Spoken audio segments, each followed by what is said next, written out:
Bonjour ou bonsoir, selon l'heure à laquelle vous nous regardez. Je suis votre chroniqueur audio et animateur de podcast à l'ODJ Media.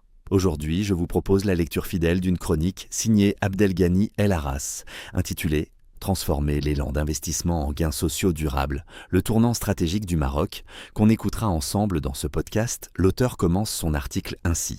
Le Maroc se trouve aujourd'hui à un moment charnière de son développement économique. L'effort d'investissement public engagé ces dernières années est d'une ampleur exceptionnelle. Les grands projets structurants se multiplient, les infrastructures stratégiques se modernisent et l'État joue pleinement son rôle moteur dans la dynamique de croissance. Les performances macroéconomiques récentes traduisent cette évolution. Les recettes fiscales ont atteint près de 24,6% du PIB en 2025, reflet des réformes engagées et d'une meilleure mobilisation des ressources. Le déficit budgétaire a été réduit à environ 3,5% du PIB, consolidant la crédibilité financière du Royaume. Dans sa dernière mission au titre de l'article 4 2026, le Fonds monétaire international, FMI, a salué ces avancées tout en soulignant un point fondamental.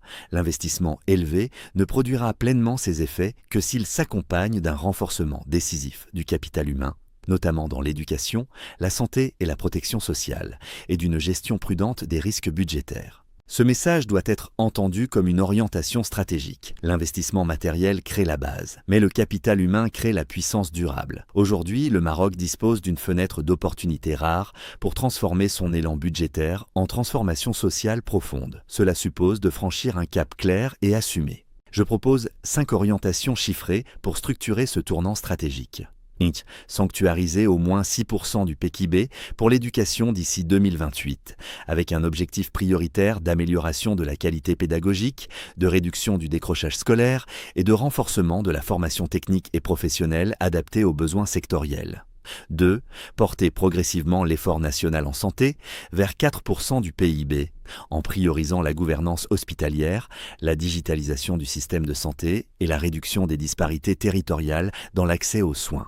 3. Affecter au minimum 30% des surperformances fiscales annuelles à un fonds de stabilisation et d'investissement social, afin de sécuriser les réformes structurelles et absorber les chocs économiques futurs sans fragiliser les équilibres budgétaires. 4. Instaurer une règle d'évaluation systématique de l'impact social pour 100% des grands projets publics dépassant 1 milliard de dirhams, avec des indicateurs mesurables d'emploi qualifié, d'inclusion territoriale et de transfert de compétences. 5. Réduire progressivement le déficit budgétaire vers un objectif de 3% du PIB à moyen terme afin de consolider la soutenabilité de la dette et préserver la souveraineté financière du pays. Ces propositions ne constituent pas une rupture budgétaire, mais une réorientation stratégique. Elles s'inscrivent dans la dynamique actuelle de consolidation et renforcent la crédibilité du Maroc sur les marchés internationaux tout en répondant aux attentes sociales internes. La discipline budgétaire et la justice sociale ne sont pas antagonistes. Elles sont complémentaires. Un pays qui sécurise ses équilibres peut investir durablement dans son capital humain. Un pays qui investit dans son capital humain consolide sa compétitivité et sa stabilité. Le Maroc est face à un choix décisif. Continuer à accumuler des infrastructures ou transformer cet investissement en véritable levier de mobilité sociale et de prospérité partagée. Le véritable tournant stratégique n'est pas quantitatif, il est qualitatif. Faire du capital humain la première priorité nationale pour la décennie à venir n'est pas un slogan. C'est une exigence économique, une nécessité sociale et un impératif patriotique. Le moment est historique, les moyens existent, la vision est claire. Il faut désormais assumer le choix stratégique qui fera de l'investissement public un moteur de gains sociaux durables. C'était Abdelghany El Arras. Je vous donne rendez-vous très bientôt pour une nouvelle chronique audio, toujours au cœur des enjeux du Maroc et de son développement.